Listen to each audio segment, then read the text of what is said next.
오늘은 출애굽기입니다. 출애굽기의 주제는 구속의 하나님과 언약 공동체입니다. 출애굽기는 광야 여정 중 모세가 기록한 것으로 기원전 1440년경입니다.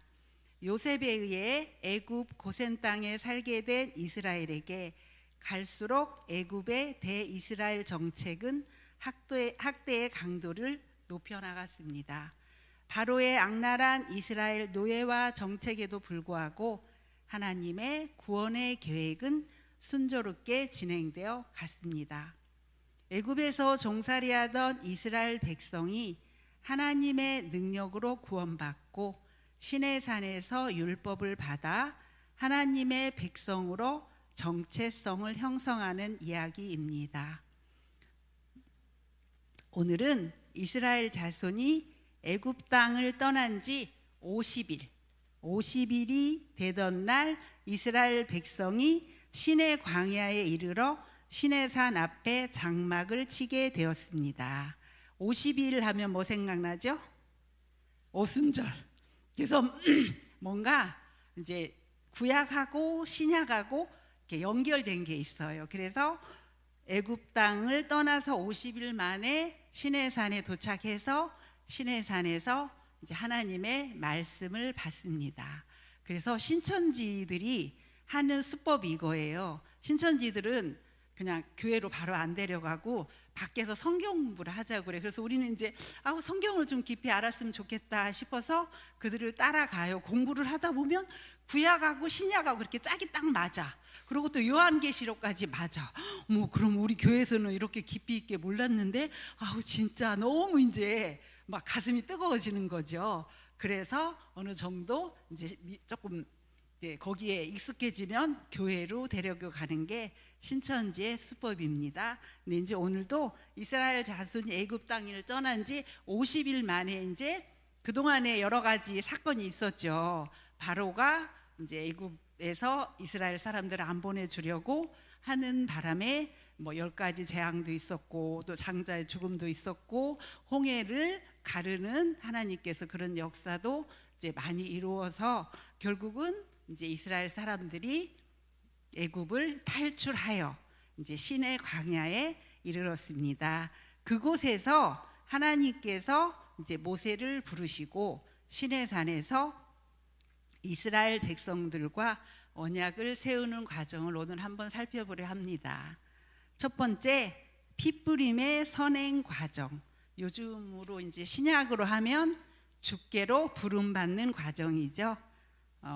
24장 1절에서 5절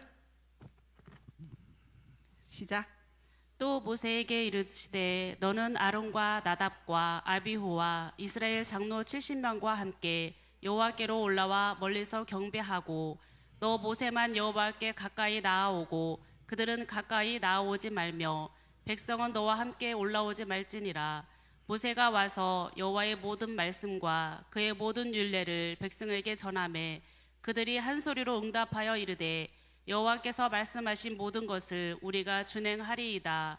모세가 여호와의 모든 말씀을 기록하고 이른 아침에 일어나 산 아래에 제단을 쌓고 이스라엘 12지파대로 12기둥을 세우고 이스라엘 자손의 청년들을 보내어 여호와께 소로 번제와 화목제를 드리게 하고. 아멘. 아멘. 여호와께로 나아갈 사람은 모세와 아론과 나답, 아비후 그리고 이스라엘의 70장로였죠. 그런데 여호와를 만날 사람은 오직 모세뿐이었습니다. 그래서 지금까지 아브라함, 이삭, 야곱, 이런 분들도 하나님을 직접 대면한 적은 없어요. 근데 모세가 처음이자 마지막으로 하나님의 얼굴을 직접 본 사람이 모세예요. 그래서 오늘 본문에서도 모세는 하나님을 직접 대면하는 겁니다. 그리고 아란, 나답, 아비와 70장로는 거리를 두고 있으라고 하나님께서 말씀하십니다. 또한 백성은 여호와께 올라오지 말라고 말씀하셨습니다. 모세에게 전달된 말씀이 선포되자 모든 백성이 한 목소리로 우리가 준행하리라 라고 응답하였습니다. 백성들은 산 아래 단을 쌓고 이스라엘 12지파에 12기둥을 세웠으며 이스라엘 청년들은 하나님께 번제와 화목제를 드렸습니다. 그래서 이제 번제와 화목제가 나와서 이제 레위기에 나오는 번제와 화목제만 잠시 조금 이제 설명을 해드리자면, 번제는 그러니까 이제 이스라엘 모세가 40일 40야를 하나님과 같이 있었잖아요. 그래서 하나님께서 두 돌판에 십계명을 하나님께서 직접 새겨 주셨고, 그러고 그러면은 40일 동안이나 하나님께서 그 돌판 그 십계명 새기는데 그렇게 오래 걸렸을까요? 그 나머지 시간은 모세에게 성막 만드는 방법에 대해서 말씀해 주셨던 것 같습니다. 그래서 성막은 이제 이렇게 이제 뭐 어쨌든 이렇게 직사각형으로 되어 있는데 맨 앞에 번제단이 있어요. 이렇게 번제단에서 이제 짐승을 잡는 거예요. 그래서 하나님은 우리 사람이 아니잖아요. 그리고 우리 사람은 죄인이기 때문에 하나님 앞에 죄가 있는 우리가 하나님 앞에 나아가면 하나님의 의도하고는 상관없이 우리는 소멸이 돼요. 그래서 어찌됐든 우리는 하나님 앞에 나아가려면 피가 필요해. 짐승의 피가. 그래서 그 시대에 제사장들도 아침 저녁으로 양이나 소를 잡았어요. 왜냐하면은 그 성소 안에는 이게 분향단이 있고 떡상이 있고 이제 등잔이 있어요. 7개 촛불은, 그러니까 촛불은 24시간 내내 켜놔야 되고, 떡상은 일주일에 한 번씩 관리하면 되고, 이제 분향단은 향이 나오는 곳이에요. 지금으로 말하면 우리가 하는 기도에 이제 관계된 거겠죠. 그래서 그거는 아침 저녁으로 갈았어야 돼요. 근데 아무리 제사장이라고 하지만 성소에 들어가기 전에는 반드시 양이나 송아지나 염소를 잡아야 돼. 그 시대의 제사장들은 아침 저녁으로 가축을 잡아서 하나님께 제사를 드리고 성소에 들어가야 했어요. 보통 큰일이 아니겠죠. 그래서 번제는 그냥 짐승을, 그 번제단이 이제 그러니까 하나님께서 나중에 이제 성막 만드는 법에 보면 그 번제단 만드는 것도 하나님께서 자세하게 설명이 돼 있어요. 근데 우리는 이제 성경을 올해는 내가 성경을 한번 기필코 읽어보자 하고 읽다가 창세기까지는 가. 그러고 출애굽기 성막 만드는 이제 거기서부터는 이게 뭐야 무슨 말씀이 하고 이제 거기서부터 막히고, 레위기에 또 제사 드리는 방법 뭐 그런 거 보면 또 거기서 재미없어 하고 또 구약 읽다 말고 이제 그렇게 많이 했던 것 같아요. 근데 어쨌든 그 이제 번제단을 이제 이 짐승을 우리 바베큐 하듯이 이제 밑에 불을 이렇게 피우고 이제 그 짐승을 이렇게 매달아서 그게 이제 완전히 탈 때까지 제사를 드리는 게 번제예요. 그 번제는 이제 헌신의 제사라고도 해요. 우리가 뭔가 헌신을 해야 되겠다고 할 때 이제 번제를 드리고, 그 다음에 이제 화목제는 이제 내장만 떼어내는 거예요. 그래서 이제 뭐 간이라든지 뭐 자세하게 나와 있는데 어쨌든 내장만 그 번제단에 태우고 나머지 고기는 제사장에게도 주고 이제 이웃 사람들하고 나눠 먹는 거예요. 왜냐하면 그 하나님께서 그 화목제 드린 그 가축 그 고기는 3일째까지 두지 말라고 그랬어요. 만약에 3일째까지 그게 남아 있으면 불에 태우든지 3일째 그 고기를 먹으면 그 이때까지 그 제사를 지낸 게 무용지물이 되고 오히려 죄만 더하는 결과가 된다고 했어요. 그래서 어쨌든 화목제 지낸 고기는 그냥 그날에 다 없애는 게 최고예요. 그래서 그 화목, 말 그대로 화목. 그래서 화목제 드리는 날은 동네 잔치하는 날. 그래서 언제 누구네가 화목제 드린대 그럼 그날 동네 잔치하는 날이구나 이렇게 생각을 하면 됩니다. 근데 잔치, 우리 여기 계신 분들, 저는 예전에 동네 잔치한 거 많이 봤거든요. 우리 어렸을 때. 그래서 이제 장례식이나 결혼식을 동네에서 치르잖아요. 근데 이제 장례식 때는 오라고 안 하는데 결혼식 때는 엄마가 이제 일 도와주러 가잖아요. 그럼 이따가 동생들하고 오든지 친구들하고 와 그러면 가요. 가면은 이제 국수는 1인당 주는데 잡채랑 한과는 한 개, 잡채 조금. 그럼 그게 지금까지도 갈증이 나서 지금도 한과랑 잡채를 보면 제가 사주고 못 써요.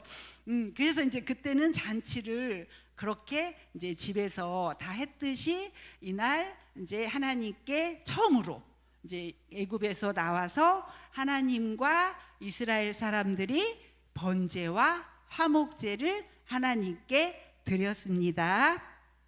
그래서 이제 화목제는 요즘으로 말하면 이제 뭐 좋은 일 있을 때, 뭐 승진을 했다든지, 뭐 좋은 대학을 갔다든지, 뭐 취업을 했다든지, 우리가 뭔가 하나님께 감사할 일이 있을 때 그때 이제 화목제를 드리는 겁니다. 그래서 화목제는 즐거운 제사 또는 감사의 제사라고도 합니다. 그래서 이스라엘 백성들은 이제 하나님께 번제와 화목제를 이제 드렸습니다. 그리고 두 번째는 피 뿌림의 언약 6절에서 8절입니다.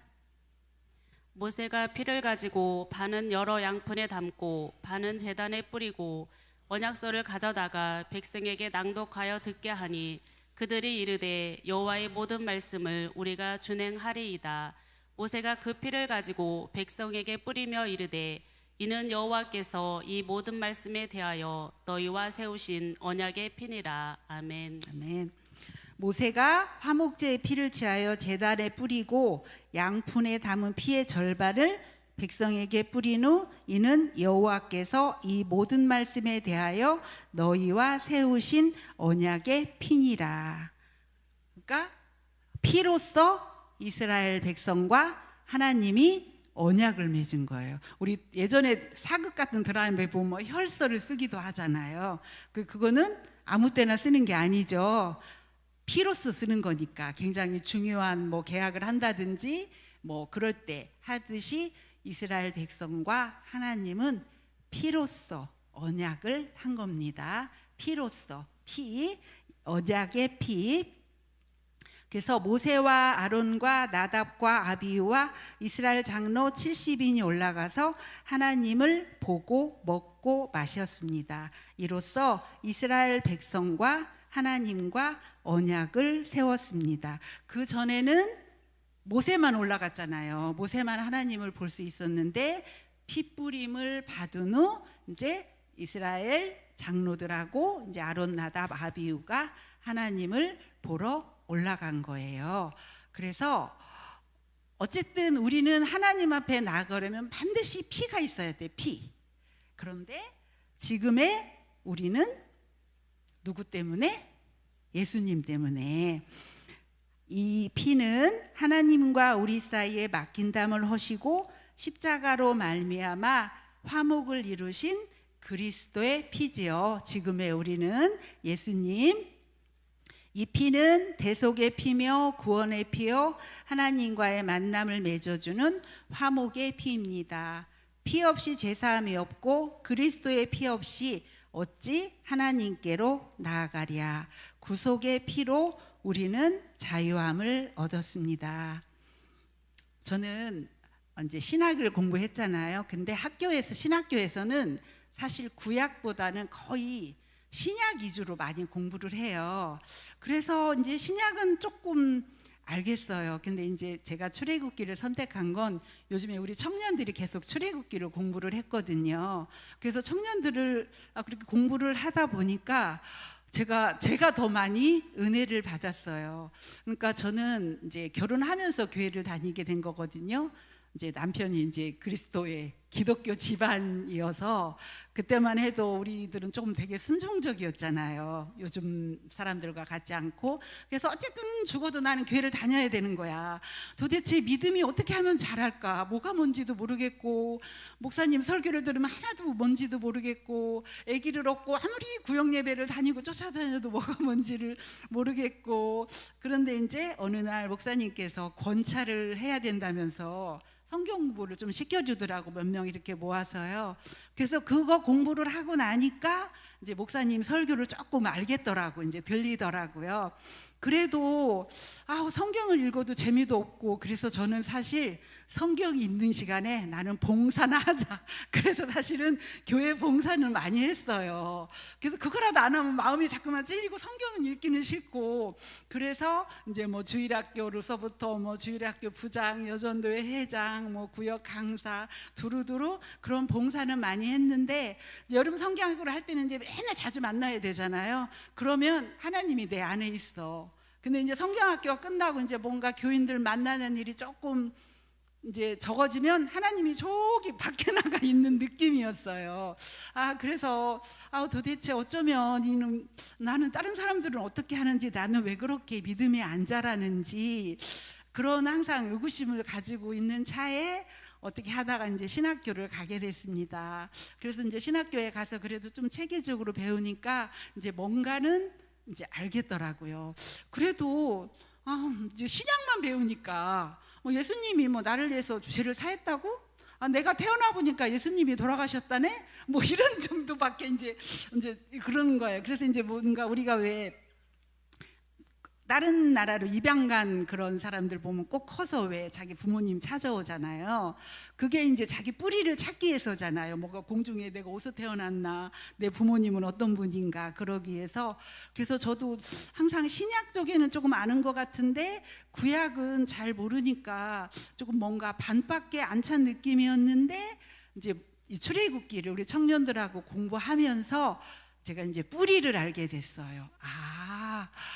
이스라엘 사람들에게 하나님이 직접 이렇게 율법을 주셨구나. 직접 그냥 성경을 이렇게 누가 이렇게 성경을 이렇게 쓴 게 아니고, 하나님이 직접 율법을 주셨고, 직접 십계명을 주셨고, 직접 핏부림을 당하고, 직접 성막을 하나님이 지은 거나 마찬가지지. 어떻게 지라고 모세한테 다 말을 했으니까. 그래서 이제 우리 청년들하고 출애굽기를 이렇게 공부하다 보니까 이제 성막이 만드는 뭐 금이 몇 세겔, 은이 몇 세겔, 뭐 그런 게 다 이렇게 계산이 된 게 나와 있더라고요. 뭐 그거 계산한 사람도 아론의 누구였어요. 그래서 제가 그걸로 요즘 시대값으로 다 따져봤더니, 왜냐하면 그 시대에는 다 금이나 은이나 놋밖에 없었잖아. 지금은 뭐 스덴도 있고 뭐 새도 있으니까 그런 걸로. 근데 금은 놋으로 성막에 뭐 등잔대 뭐 그런 걸 다 하나하나 뭐 번제단 놋으로 다 만들고, 테두리도 다 은으로 놋으로 만들어야 되니까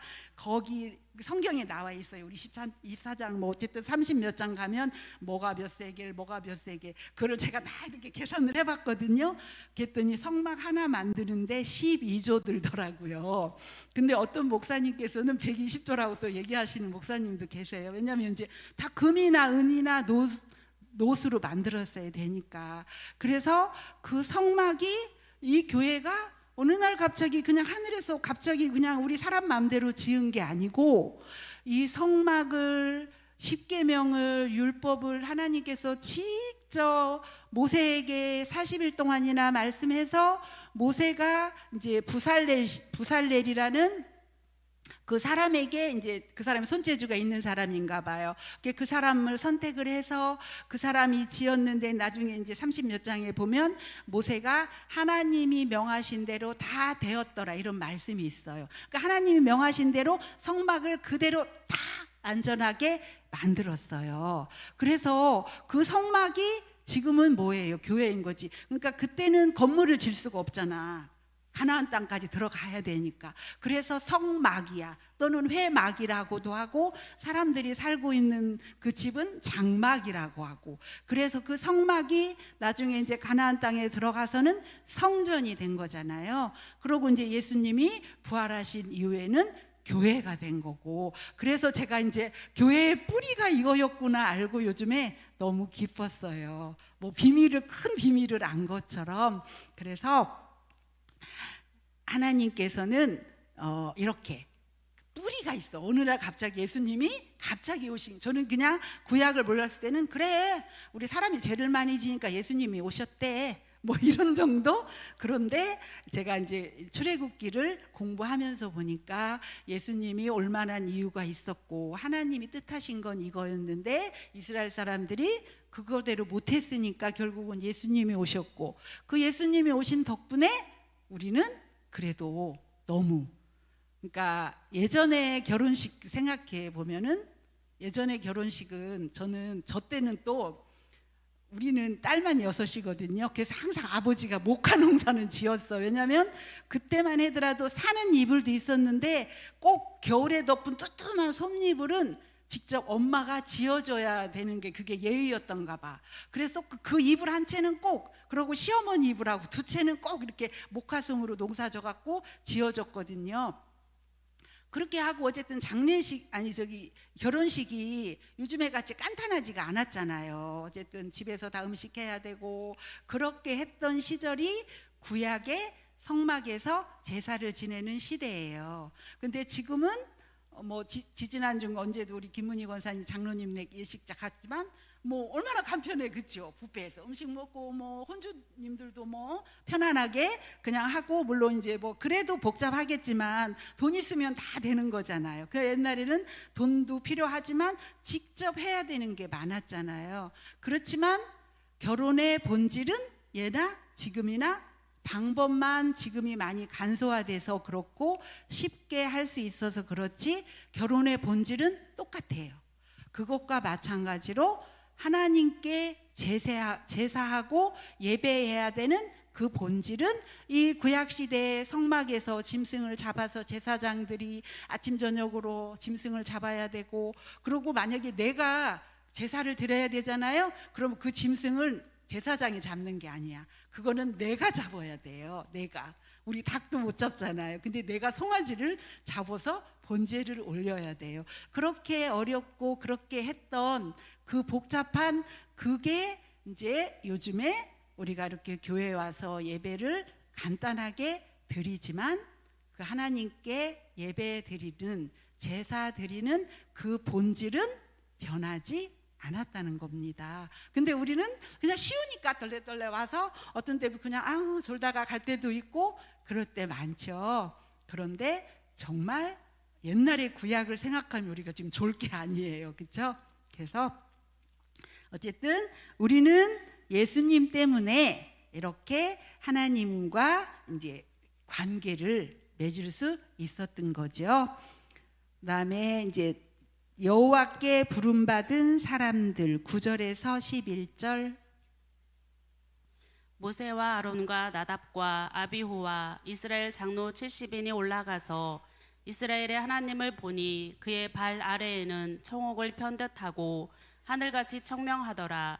하나님이 이스라엘 자손들의 존귀한 자들에게 손을 대지 아니하셨고 그들은 하나님을 뵙고 먹고 마셨더라. 아멘. 아멘.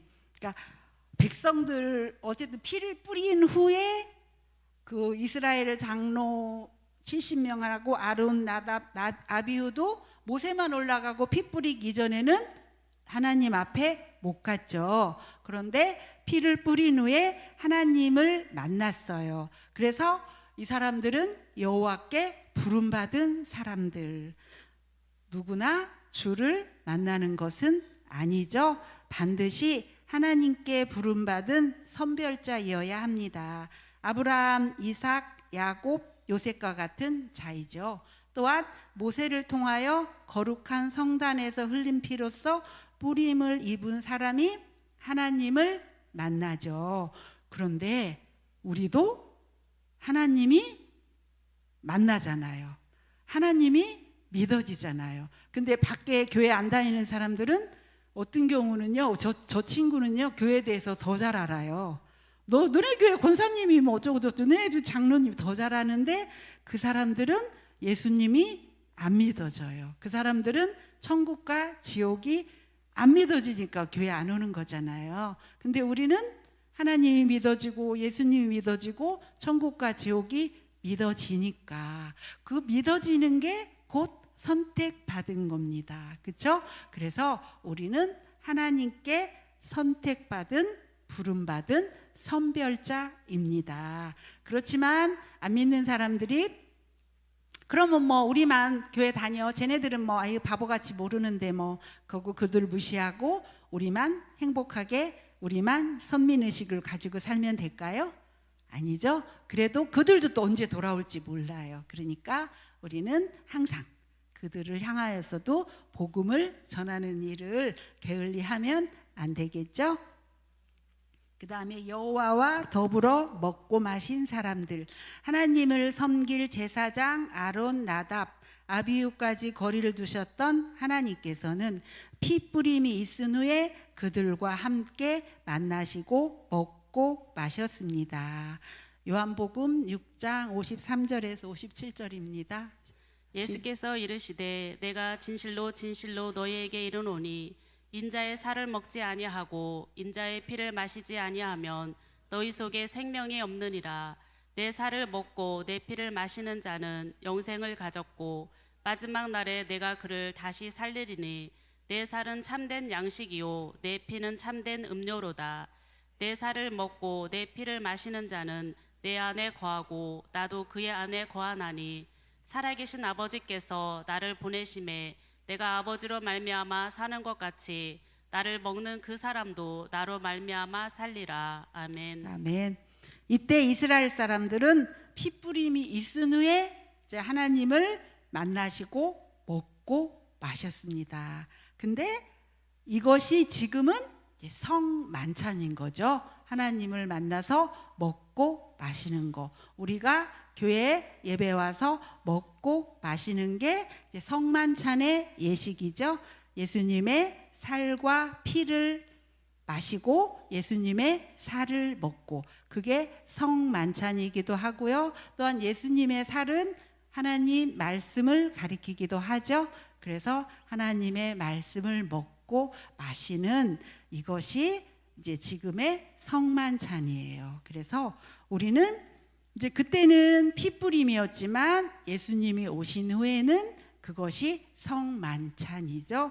그래서 우리는 성만찬의 축복, 성만찬을 통해서 축복받은 사람들이기도 하죠. 예배는 바로 하나님을 만나는 일이죠. 그 옛날에는 하나님을 자주 만날 수 있었을까요? 왜냐하면 하나님을 만나려면 짐승을 잡아야 되잖아.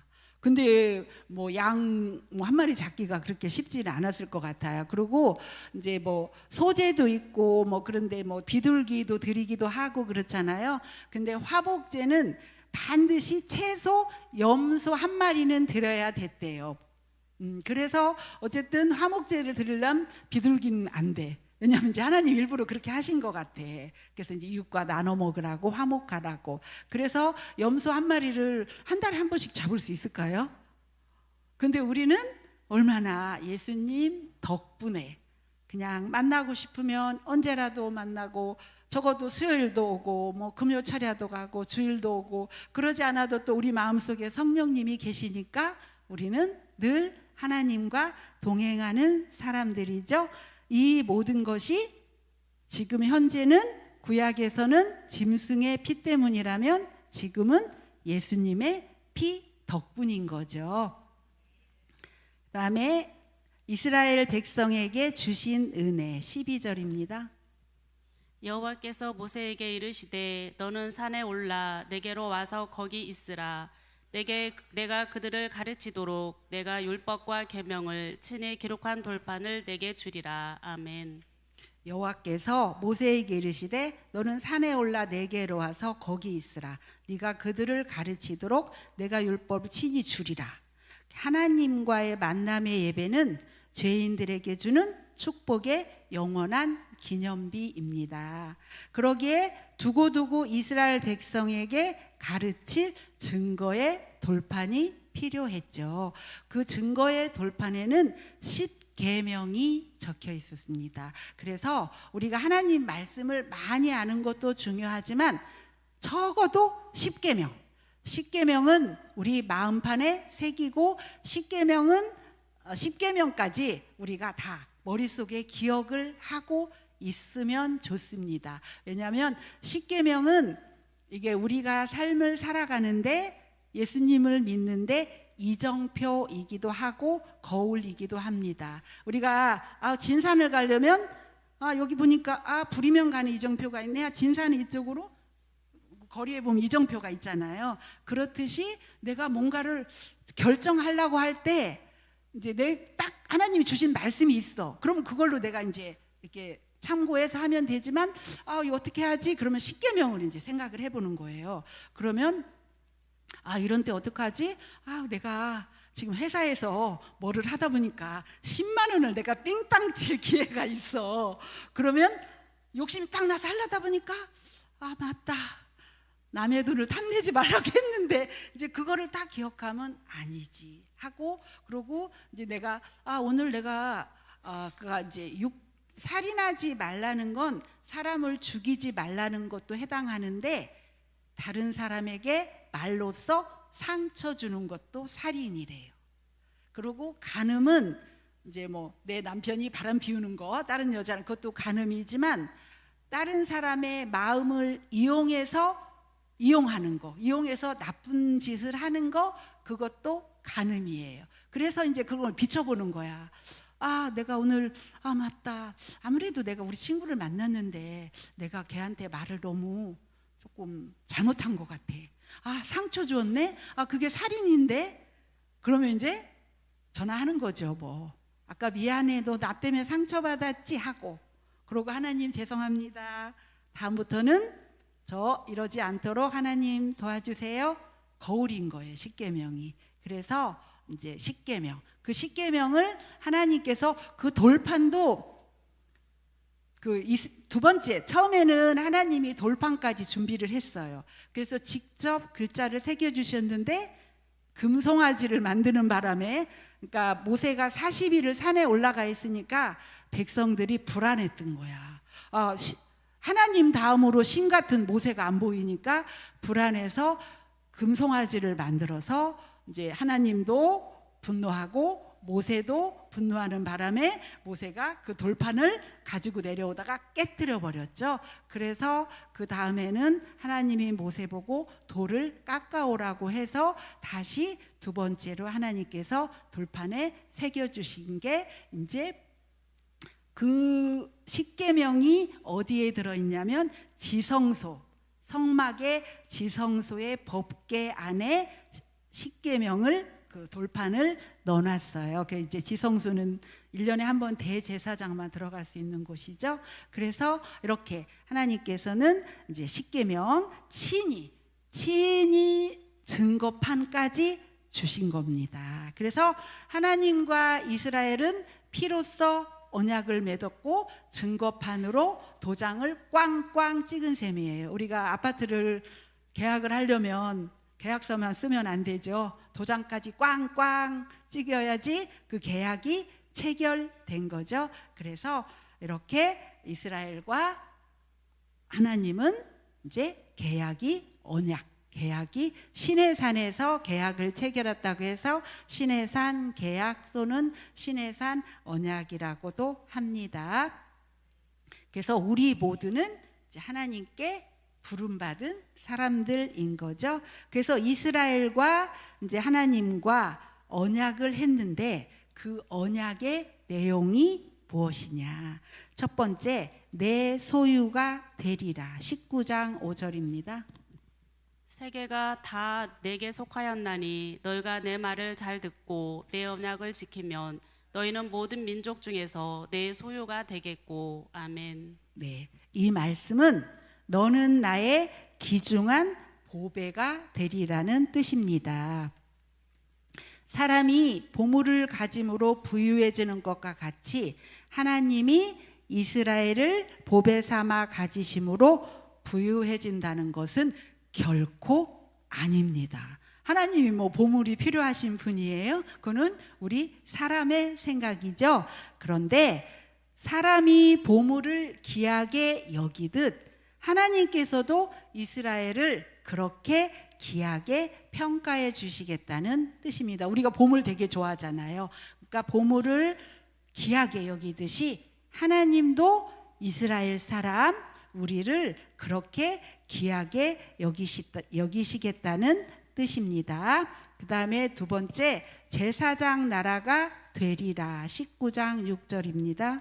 너희가 내게 대하여 제사장 나라가 되며 거룩한 백성이 되리라. 너는 이 말을 이스라엘 자손에게 전할지니라. 아멘. 아멘. 이스라엘 백성들은 다른 민족과 비교할 때 하나님에 대하여 제사장들이에요. 제사장이면 우리 학교 다닐 때 뭐 이렇게 뭐 중고등학교 다닐 때 뭐 브라만 계급 뭐 그런 것들은, 그러니까 제사장은 브라만 계급에 속하는, 그러니까 나중에 보면 교황이 왕들보다 더 높았던 시절이 있었죠. 그래서 제사장은 이만큼 높은 위치예요. 그래서 애굽은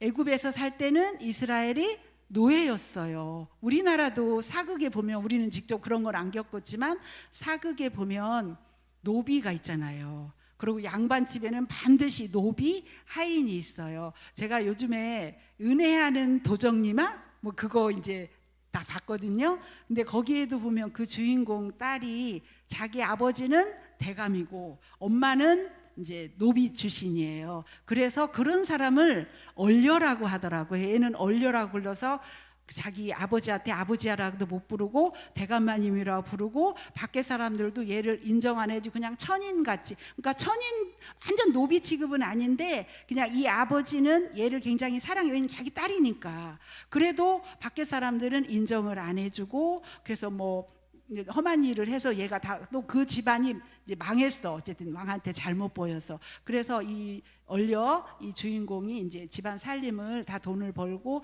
그러는 그런 내용이더라고요.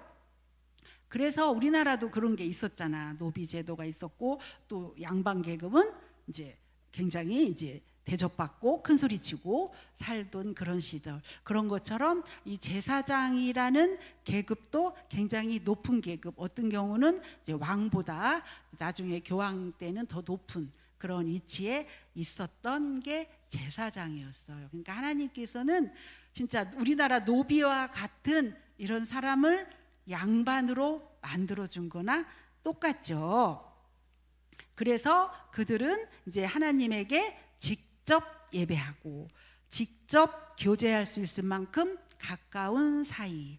이때 만약에 우리가 태어났으면 우리는 직접 예배하고 직접 교제 못했겠죠. 왜냐하면 이때는 이스라엘 사람들만 일단 하나님이 선택한 거예요. 그래서 그 이스라엘 사람들을 하나님이 선택해서 제사장 나라를 만들어 주셨습니다. 시편 148편 14편.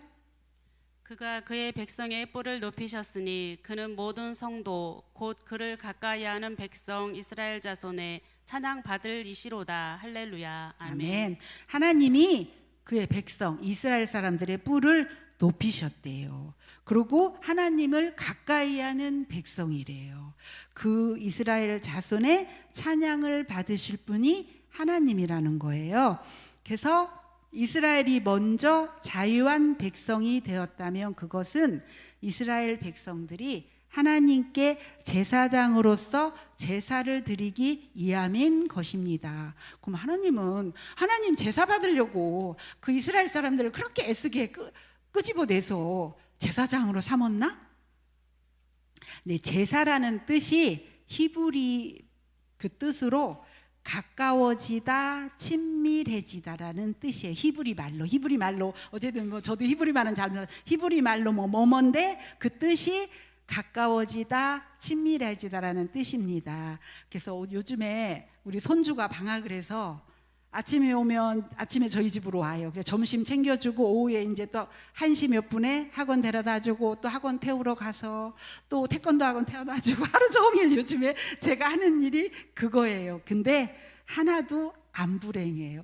너무너무 행복해요. 근데 걔는 저한테 관심이 없어요. 오로지 유튜브, TV만 쳐다봐요. TV 쳐다보는 걔 옆에 가서 엉덩이 두드리면서 뭘 줄까? 귤 줄까? 오늘 점심은 뭐 할까? 계란 비빔밥 해줄까? 애교를 떨어도 네 대답만 해요. 오로지 관심은 TV, 유튜브에만 있어요. 그래도 저는 그 손주가 너무 좋아요. 그래서 제가 요즘에 우리 손주를 보면서 하나님과 우리 사이가 그러지 않을까. 하나님은 어찌됐든 우리랑 가까워지고 싶고 친밀해지고 싶고, 그래서 제사를 받기를 좋아한다잖아요. 지금으로 말하면 예배 받는 걸 그렇게 좋아하신다잖아요. 근데 우리는 별로 관심도 없고 바빠서 예배 나와도 어쩌다 뭐 다른 생각하기 바쁘고, 그래서 내가 요즘에 내가 우리 손주가 나이고 내가 우리 손주한테는 하나님과 같은 역할이지 않을까, 이런 생각을 해봅니다. 그래서 하나님은 우리의 제사를 받기를 엄청 좋아하신대요. 그래서 오늘 우리도 주님께서 왕 같은 제사장들로 삼아 주셨죠. 우리는 왕 같은 제사장이에요. 그래서 이제 제가 생각을 해봤어요. 그럼 자녀하고 제사장하고 우리가 이제 하나님 앞에 두 가지 그게 있다고, 더 많은 그게 이치가 있지만 어떤 때는 친구가, 우리 부모님과 어떤 때는 친구같이 지내기도 하잖아. 집에서는 또 부모님한테 땡깡도 부리기도 하고 우리 자녀들이. 근데 그 자녀들이 다른데 내가 공인된 자리에 가서 땡깡을 부리거나 그러면 안 되죠. 공인된 자리에 가서는 어떻게? 부모를 조금 높여줘야지. 부모를 좀 존경하는 듯한 제스처라도 취해야지 내가 조금 이신이 서잖아요. 그렇죠? 집에서 하듯이 엄마! 이러고 밖에 나가서 남 앞에서 엄마! 그러면 안 되잖아요. 그런 것처럼 우리가 하나님 앞에 자녀된 그 위치도 있지만 우리는 이제는 밖에 가서는 제사장의 역할을 해야 되지 않을까. 하나님한테 땡깡 부리는 자녀가 아닌 모범적인 제사장. 그래서 우리는 밖에 안 믿는 사람들 앞에서는 왕 같은 제사장의 역할. 그래서 하나님께 영광을 돌리는 삶을 사는 게 곧 제사장의 역할이겠죠. 그 다음에 세 번째, 거룩한 백성이 되리라.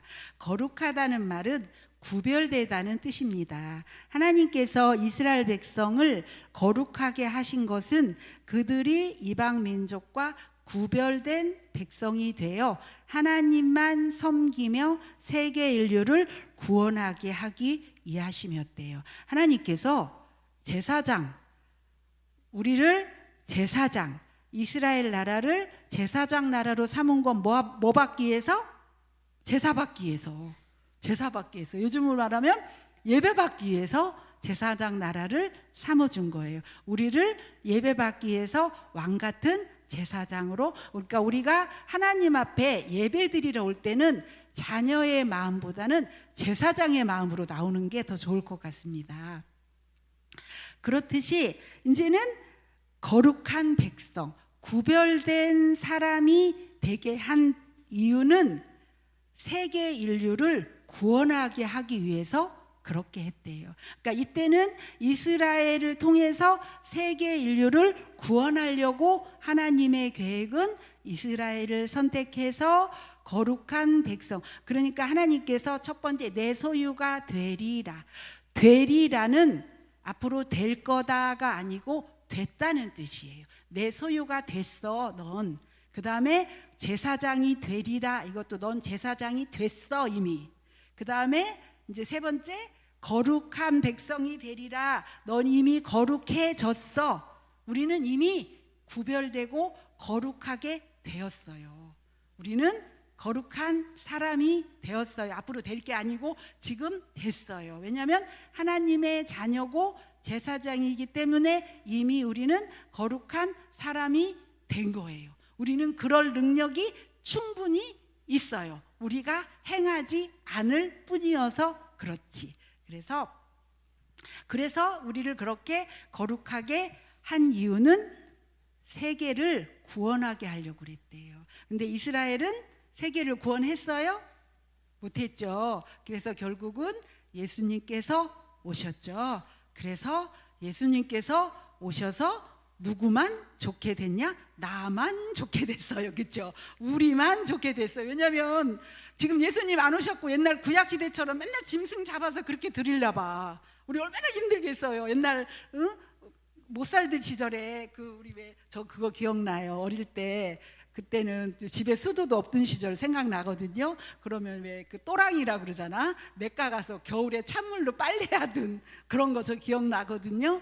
그런 것처럼 지금도 만약 예수님이 안 오셨으면 그렇게 고생스럽게 우리가 맨날 짐승 잡아서 하나님 만날 때마다 번제를 드리고 제사를 드렸어야 되잖아요. 그래서 어쨌든 이스라엘이 성공 못하는 바람에 우리만 좋아졌어요. 그런데 이제 그때 하나님께서 이스라엘을 선택했지만 그들이 실패함으로 예수님을 통하여 이제 우리를 제사장으로 삼은 거지. 우리는 새 제사장이 된 거예요. 그래서 우리는 이제 뭐 해야 돼요? 세계 인류를 구원해야 돼요. 세계 인류를. 그래서 목사님께서도 필리핀에 선교를 가신 거죠. 그래서 우리는 하나님의 소유, 하나님의 나를 보물과 같이 하나님은 귀하게 여긴다. 우리 이제 자존감을 좀 가지자고, 높이자고. 나는 하나님이 나를 굉장히 귀하게 여겨. 그리고 나는 제사장이야, 왕 같은. 그리고 나는 거룩한 사람이야. 나는 이렇게 희쭈그리한 사람이 아니야. 거룩한 사람이야. 이 세 가지라도 오늘 꼭 기억을 해요. 그래서 오늘 본문은 하나님과 이스라엘이 피로 맺은 언약과 모세가 하나님의 영광 가운데 부름받는 장면입니다. 하나님께서 모세를 시내산으로 부르시고 아론, 나답, 아비후와 이스라엘 장로 70명도 함께 올라오게 하십니다. 하지만 모세만 하나님께 가까이 나아갑니다. 모세가 하나님의 모든 말씀과 율례를 백성에게 전하자 백성은 여호와께서 말씀하면 모든 것을 우리가 행하겠습니다라고 한 목소리로 응답합니다. 모세가 제단을 쌓고 제사를 드린 뒤 피를 백성과 제단에 뿌리며 하나님과 이스라엘 사이의 언약이 공식적으로 체결되었습니다. 체결된 거예요. 지나간 과거야. 체결됐어. 근데 이제 이스라엘이 다 못 지켜서 결국은 예수님이 오셨지만 시내산 언약, 시내산 계약이 하나님과 이스라엘과 공식적으로 체결되었습니다. 그러면 지금의 우리도 하나님과 언약을 공식적으로 체결한 겁니다. 예수님 덕분에. 하나님께서는 종되었던 이스라엘 민족을 제사장 나라로 삼으셨던 것처럼 죄인 되었던 우리를 예수님의 은혜로 자녀와 왕 같은 제사장으로 삼아주셨습니다. 지금 우리가 누리는 이 은혜는 하나님께서 나를 선택하셔서 자녀 삼아 주시고 사랑하심으로 축복된 삶을 사는 나는 이제 무엇을 해야 할까요? 하나님의 자녀로 왕 같은 제사장으로 거룩하게 구별된 삶으로 하나님을 사랑하며 하나님께 영광을 돌리는 삶을 살아가는 우리 하늘성교회 성도님들이 다 되시길 소망합니다. 기도드립니다.